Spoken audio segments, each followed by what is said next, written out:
ang dalawang lalaking nagdodroga umano matapos silang makipagbarilan daw sa mga sisita sa kanilang mga pulis. Pero giit ng kapatid ng isa sa mga nasawi, natutulog noon ang kanyang kapatid ng barilin ng mga pulis. Nakatutok si Cedric Castillo. Eksklusibo. Hindi lamang mga gamit, kundi pati na dugo, mga baril at bala ang nagkalat sa loob ng bahay na ito sa Sevilla Street, Binondo, Maynila.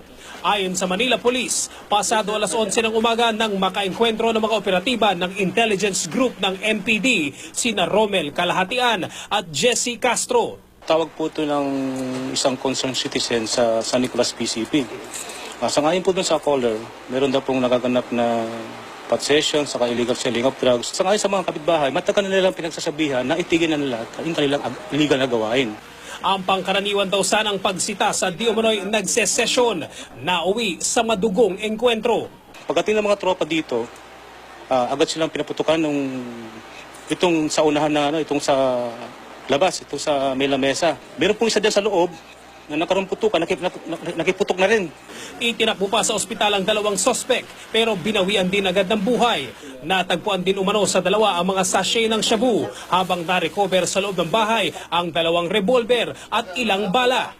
Tumangging magbigay ng pahayag ang mga kapitbahay pero ilan sa kanila ang nagsabing pinaalis daw sila ng mga pulis sa lugar bago magkaengkwentro. Humarap sa GMA News ang kapatid ng isa sa mga sospek.